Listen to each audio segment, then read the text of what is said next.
started off with, I think it was 2 changing rooms and a wee thing holding a gas boiler. Then we put a hall on, and then later on we put a kitchen and another hall on. But it was like renovating a house. It was just sticking pieces on here, there and everywhere where there was no flow in the building, and it just became not suitable for what we needed. So. The big first debate was, well, do we replace it lack with lack? Do we go with what's now your new standard GAA club pavilion, which in Tyrone would be 4 changing rooms because the way our club football's organised here. Something for a committee, something for a wee bit of hospitality, showers changing, all of that. Or do we go for something that will provide all of that plus a whole lot more along with it, that will accommodate all the culture, the heritage and the community side that we should be at. So we decided, right, we're going to go full hog. We'll go for something that will do both for us. We did over 20 focus groups. We have engaged directly with well over 1,000 people. And everything that's in this bill, you could track it back to something that somebody said somewhere in one of them meetings. Now, it doesn't meet anybody's needs 100% because that's just not possible. Or it may be possible, but it's not affordable. Because another fact of life here for our project is where we're sitting now, the price tag that comes with this is £1.5 million. 83% of that's raised by us. There's only 17% of that is grant aid. So the minimum things we would like to do, but if you can't afford to do them, you can't do them. The thing about our draw was it was very successful in terms of raising money for this project. We raised £500,000. And it took a lot of people to do it, and we covered an awful lot of the country, but everybody sitting around here all probably played a part. Mm-hmm. And I think it's fair to say as well that it didn't just happen out of nothing. There was a serious amount of organising went on before the draw was actually launched. And there's no doubt, like the advice we got at the start from Bear, Red Knights, and then Money Glass from Antrim, we would never darken their door, they would never darken ours. But the advice they gave us on the back of their draw was just priceless. And we had a team of over 100 people selling tickets. That's how the £500,000 was raised. And then again, that doesn't happen by accident unless it's organised. So when it all comes together, nothing will stop you. And that was the case here, nothing stopped it. Rural community funding in the 6 counties is very limited.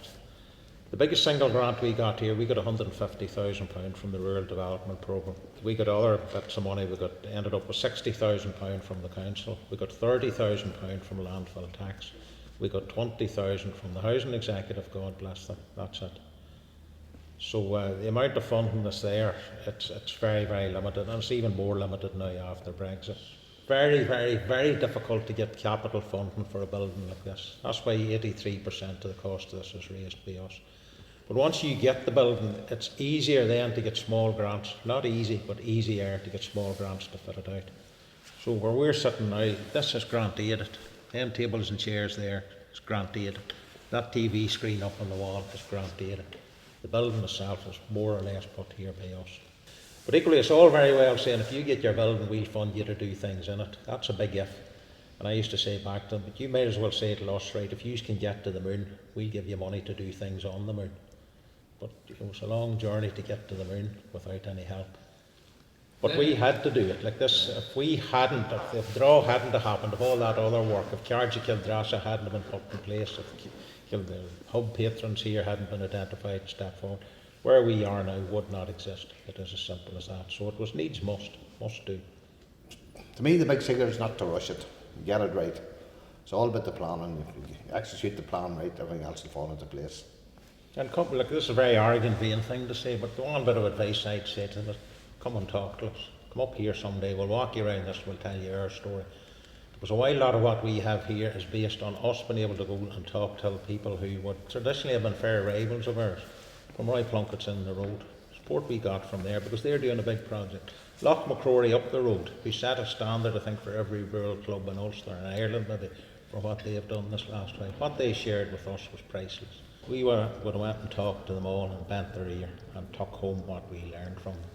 So I think that's a hugely important thing. Don't sit on your own in a dark corner in a dark room in your own club. Go out and talk to others that have been down the road before you. Building community relations, building relations within your own club, getting as many people on board as possible. because a lot of people, you know, yes, this is ultimately for our club, for everybody in our parish, but some people might be sitting at home thinking that it's not, it's maybe only belonging to a pocket of people. But getting the message out there that the likes of doing a building like this is for each and every person within our community. Whether you're GAA minded or not, we definitely, because of having the building now, we definitely, you know, are planning on bringing a lot of people in through our doors, whether they're playing football, watching football, or neither. You know, we have lots of plans in place that it is a community building for everybody.